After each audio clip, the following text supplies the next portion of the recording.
رب اشرح لي صدري ويسر لي أمري واحلل عقدة من لساني يفقهوا قولي. أعوذ بالله من الشيطان الرجيم. بسم الله الرحمن الرحيم. الحمد لله رب العالمين، والصلاة والسلام على سيدنا وعظيمنا وحبيب قلوبنا وشفيع نفوسنا أبي القاسم مصطفى محمد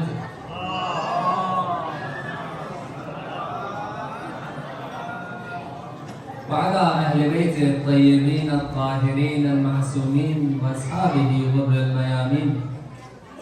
الحمد لله الذي جعلنا من المتمسكين بولاية أمير المؤمنين علي بن أبي طالب. الحمد لله الذي هدانا لهذا وما كنا لنهتدي لولا أن هدانا الله. أما بعد، يقول الله في كتابه الكريم: بسم الله الرحمن الرحيم. يا أيها الرسول بلغ ما أنزل إليك من ربك وإن لم تفعل فما بلغت رسالة والله يحسبك من الناس إن الله يهدي القوم الكافرين. صلوات.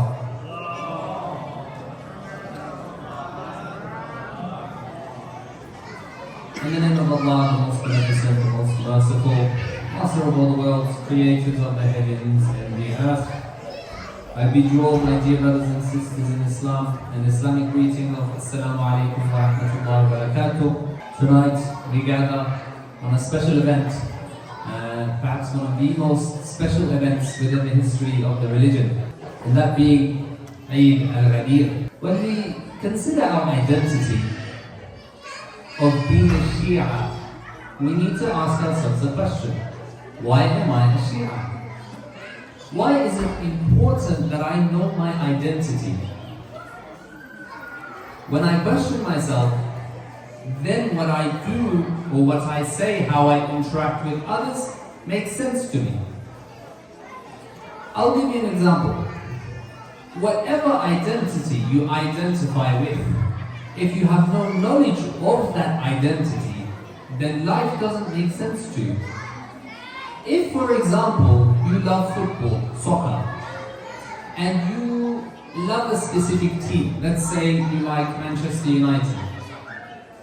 If you like and you're a supporter and your identity is Manchester United, and somebody asks you, tell me about the history of Manchester United. If you can't answer that question, then Manchester United doesn't mean anything to you.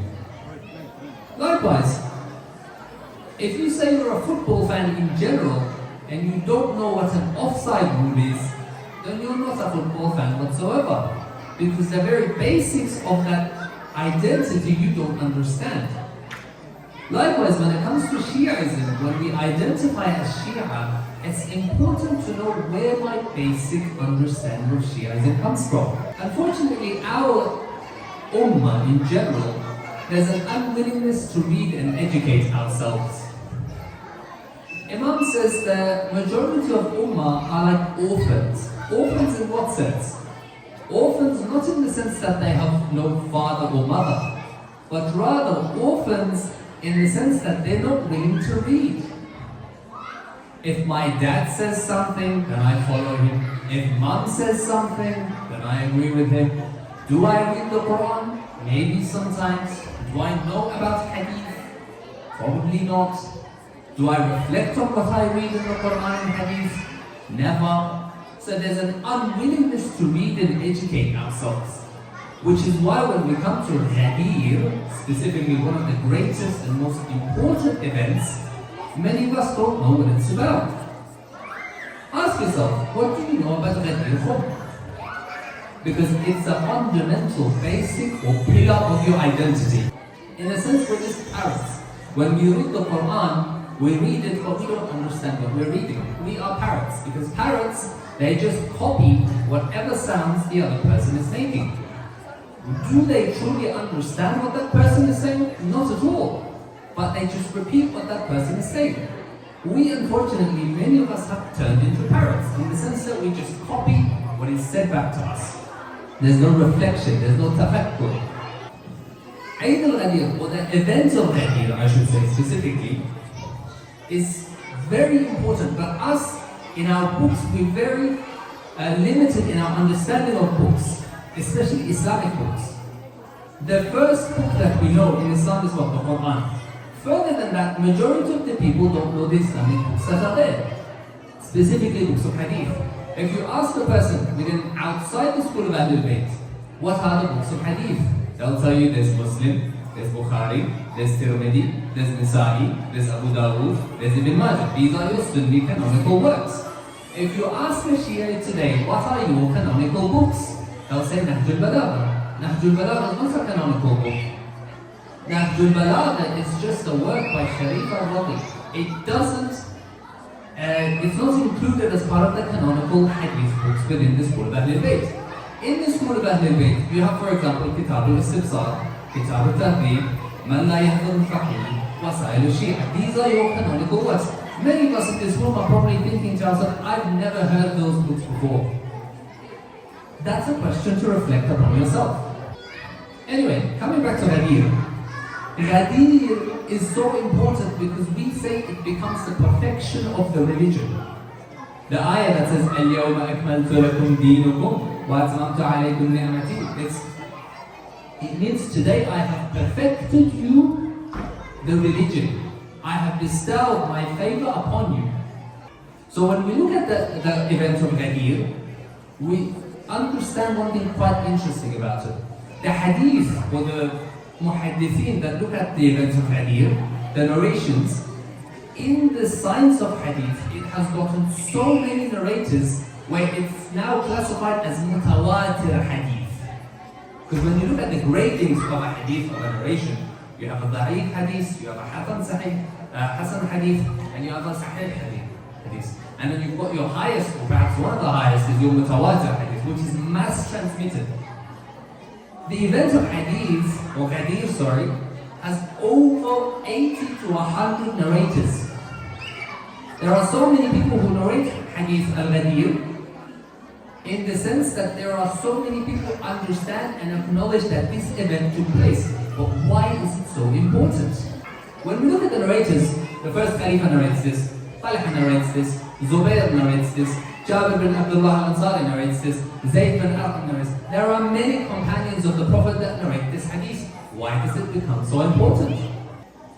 To give you some context about what Ghadir is or what happened, it's basically during the last year or the second last year of the Prophet's life. The Prophet receives a message from his Lord asking or instructing him to go on his final Hajj, known as Hajjatul Wida, the final or the farewell pilgrimage. Ghadir is after Hajj, because Ghadir is the 18th of the Hijjah. When we look at the rationale behind why Ghadir took place, it's important because when we look at how Allah chooses His successors, we truly understand why Ghadir took place.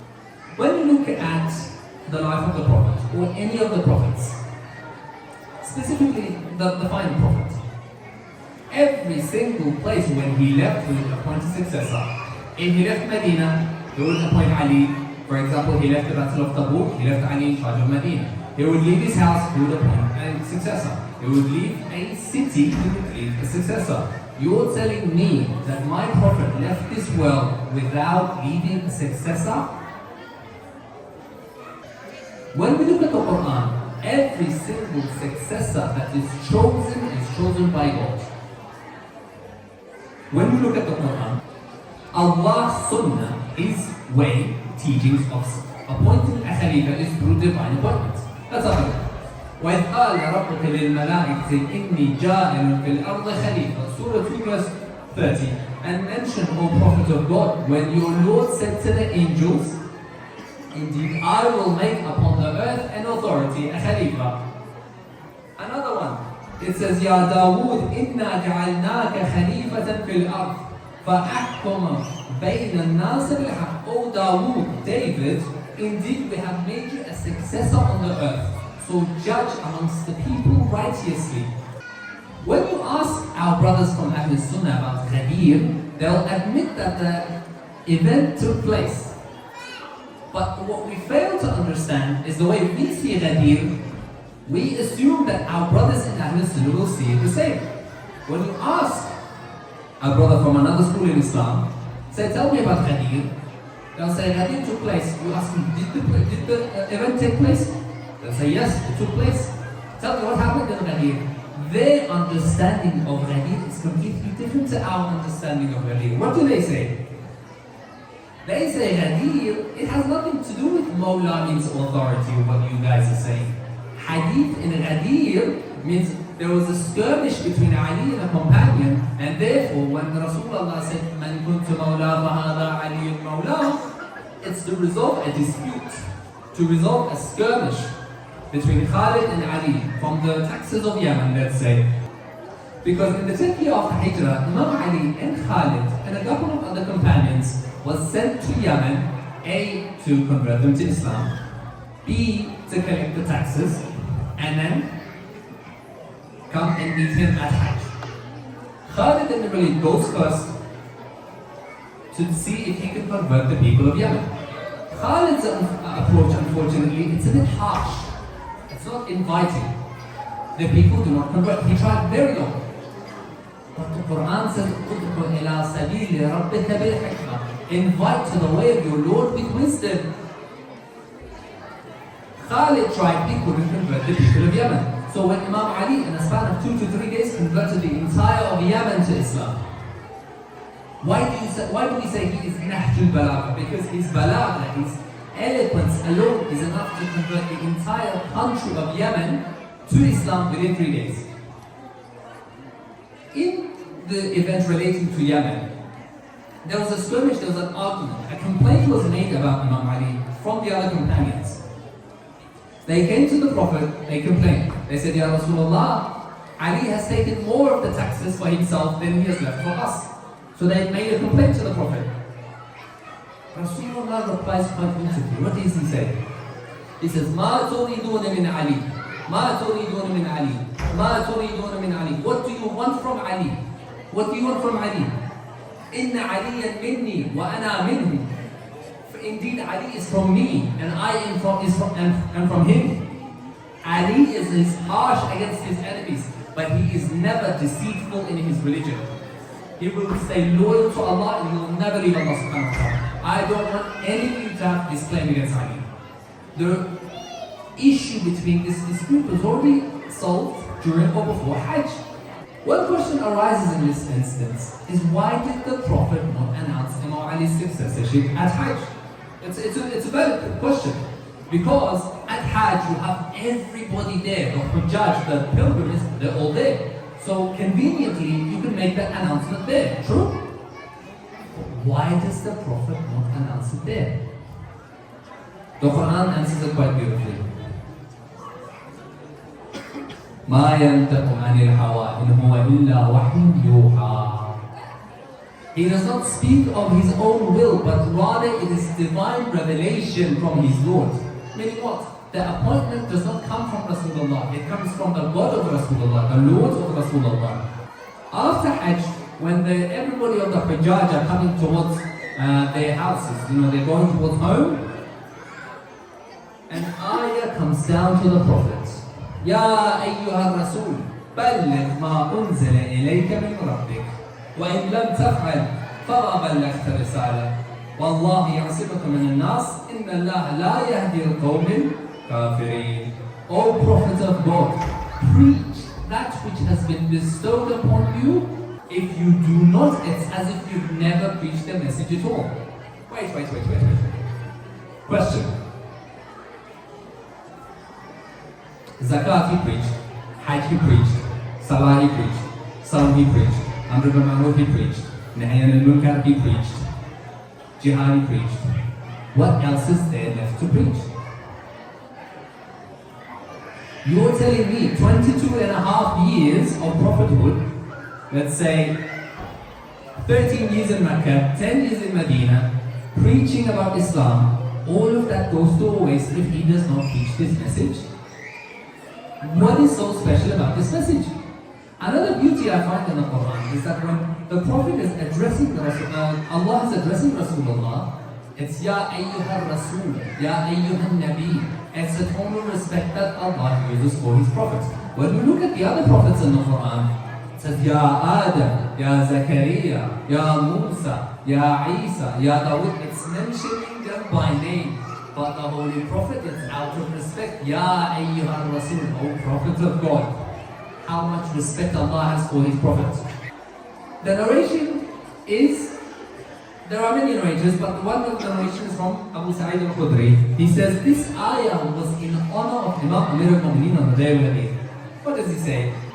He says, Surah Al-Ma'idah, this specific verse in Surah Al-Ma'idah, Ya Ayyuhal Rasul Balligh ma unzila, this was revealed in honor of Imam Ali alayhi salam. When we look at the ayah, Surah Al-Ma'idah was revealed during his time in Medina. But understand one thing, my dear brothers and sisters, the Quran is not in chronological order. If it was in chronological order, the first surah would be what? Surah Al-Qalam. But the surah that is first in the Quran is what? Fatiha. So the Quran is not in chronological order. Anyway, Ya Ayyuhal Rasul, Balligh ma unzila. The command comes down from Allah subhanahu wa ta'ala. The Prophet gathers the companions, all of them, in the hot, scorching desert of a place called, or an oasis called Khum, Ghadir Khum. The narration says there's up to 80 to 120,000 companions present on that day. And we'll dismantle this argument as to why it doesn't mean friend, and why it means friend, and so on, inshallah.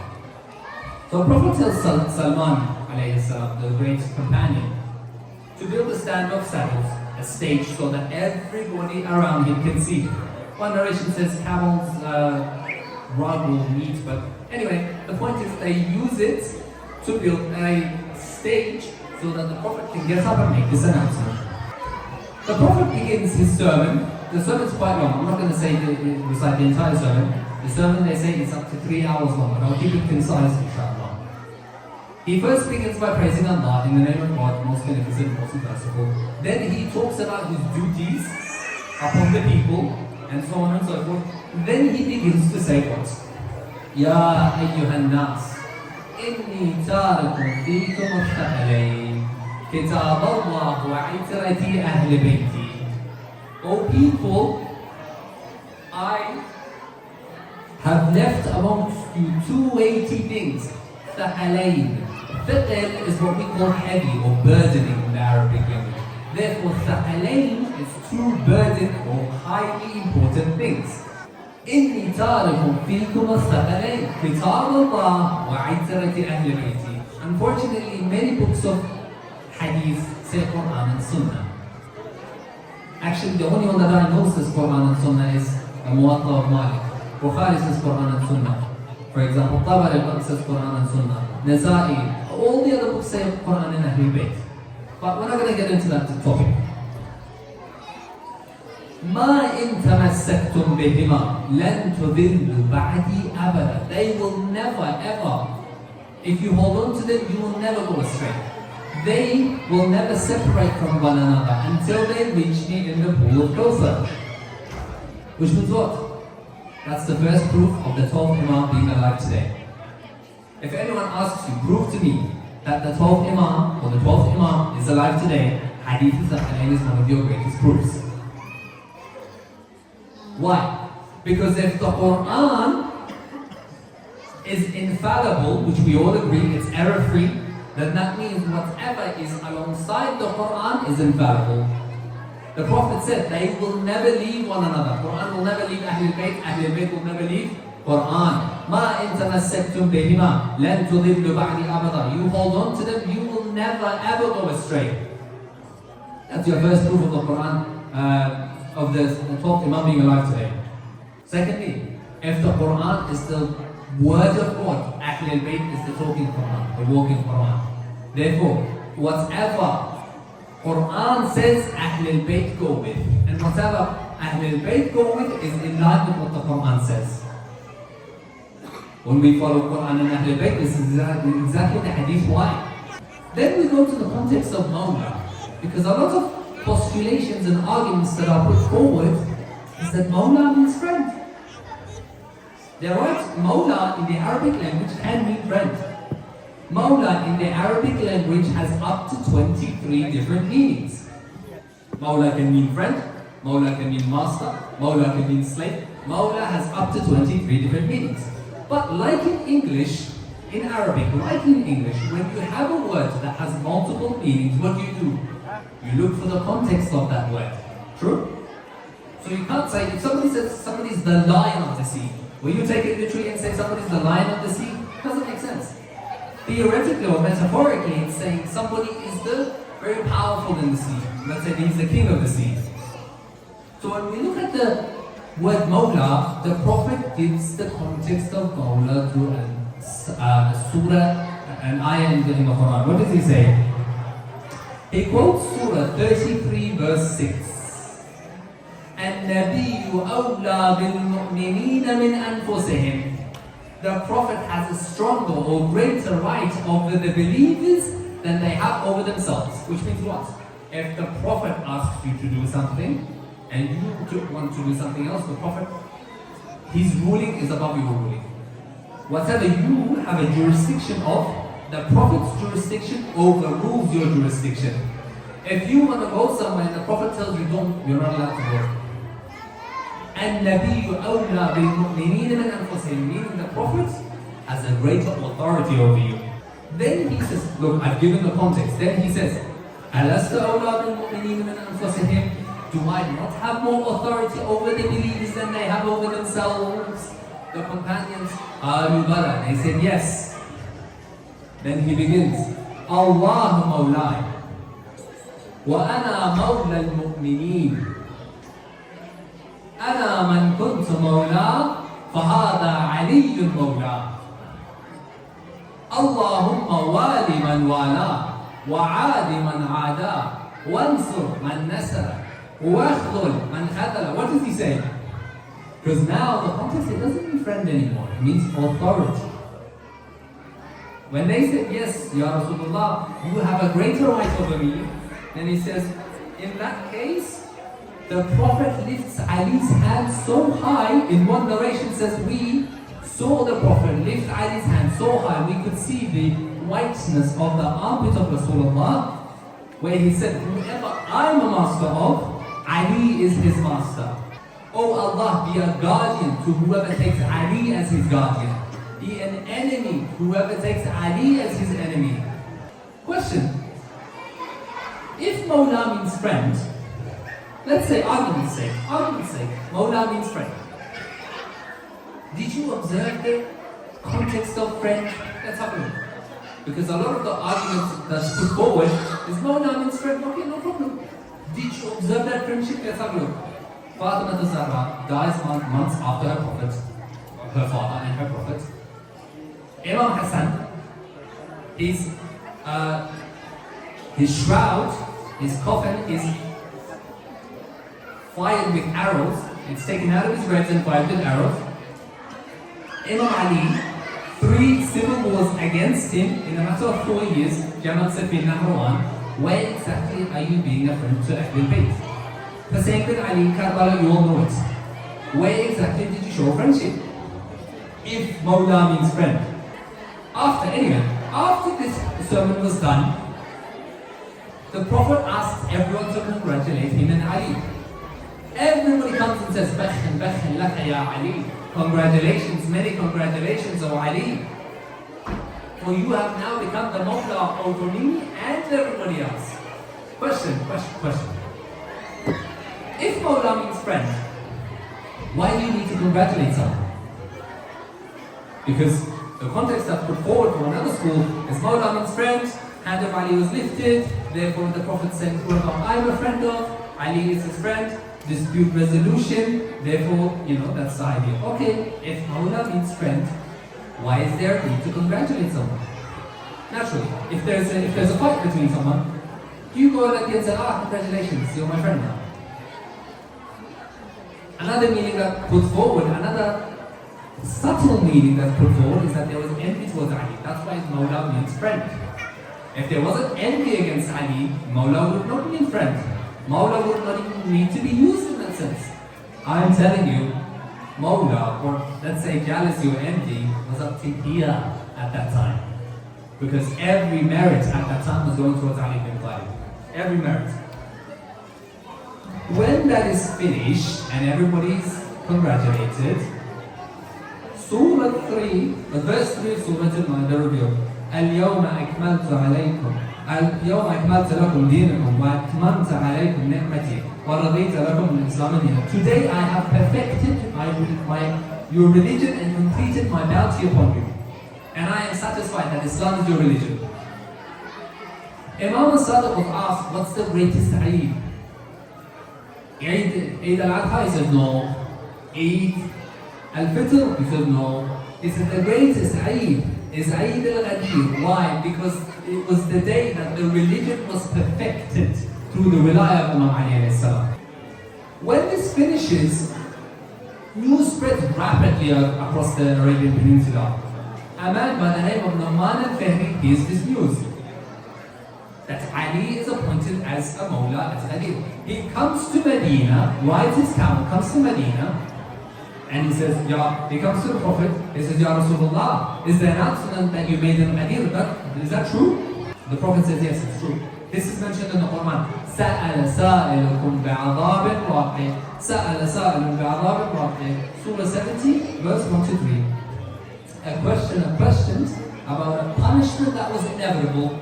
Because he asked the Prophet, he said, Ya Rasulullah, this appointment, is it true? The Prophet said, yes, it is true. Nu'man said, look, Prophet of God, Amartana bis-salat salli. You ordered us to pray, we prayed. You ordered us to fast, we fasted. You ordered us to go to Hajj, we went to Hajj. You ordered us to do jihad, we did jihad. Now you're ordering your cousin to be a ruler over us. Because Imam Ali is a cousin of Rasulullah. So he's saying, now you're ordering Ali to be the ruler, your cousin to be the ruler of us? I want to know something. Is this from you or from Allah subhanahu wa ta'ala? What did I say earlier? مَا يَنْتَقُ عَنِ الْحَوَىٰ إِنْ هُوَ إِلَّا وَحْيٌ يُوحَىٰ. The Prophet said, it's not from me, it's from the most exalted Allah subhanahu wa ta'ala. He went outside, Nu'man al-Fahmi went outside and he made the dua. He said, Ya Allah, if what Muhammad is saying is true, if it's from Muhammad, then I don't take it. If it's from you, then I want you to shower down a punishment over me right now and finish me.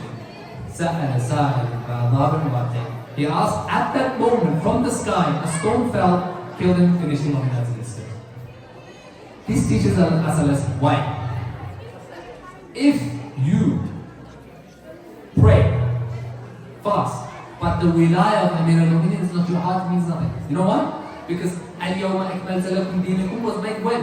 When the wilayah of Ali was established. If you look at Karbala, you've got Umar bin Sa'ad's army, they're praying, supposedly Muslim, they're fasting.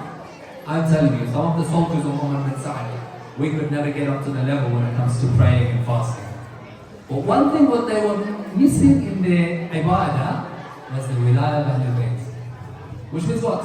Which means ibadah without the wilayah of Ahlul Bayt means nothing. If you pray and you fast, but you don't recognize the position of Ahlul Bayt in your prayer, in your life, what's the point? You don't recognize the position of Ali in your life, what's the point? Is he not the walking Quran? If it was a punishment, if Mawla meant friend, why would Allah send a punishment to a man who just said, you know what, I don't want to be Ali's friend? Doesn't make sense. We therefore established that Mawla means friend.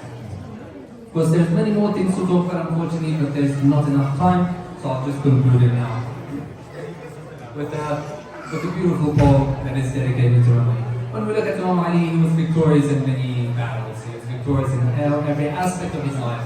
There are many matters that I could go on about Ali, but as the famous saying says, if all the ink became, if all the water from the oceans became ink, and the woods and the trees became pens, and the humans and the jinns became scribes, they would still never be able to enumerate the merit of Ali ibn Abi Talib. So I can never do justice to the man. But I will conclude with one thing, inshallah. And that says, I look for the door of knowledge, and I look for the key. I find this door very solid. I find this door very solid to open. I need it, Ya Ali. Ali to me is like Harun is to Musa, except that there is no prophet after me. What a line, the Prophet says. Ali is to me like Harun was to Musa, except there is no prophet after me. Because when we look at the Quran, when Musa goes to Pharaoh, he says, قَالَ رَبِّ اشْرَحْ لِي صَدْرِي وَيَسِّرْ لِي أَمْرِي وَاحْلُلْ. This is dua of Moses. And then further than that, he says, وَجَعَلْ لِي وَزِيرًا مِنْ أَهْلِي. Appoint a wazir, a successor from my family. He doesn't say, I'm going to appoint Harun. He says, you appoint Harun. Which means not the sunnah of appointing a successor is from Allah, not from people. So Saqifa, whatever happened, it means nothing to us. The greatest victory was Badr, no doubt. There were many victories that Imam Ali had, but I will conclude. May Allah give us tawfiq and allow us to be the lovers of Imam and till the day we die. And may Allah give us the opportunity to grant, to be given the shafa'ah of Imam al-Mu'mineen on the Yawm al-Qiyamah. With the barakah of the salawat. Sallallahu ala Muhammad wa ala Muhammad.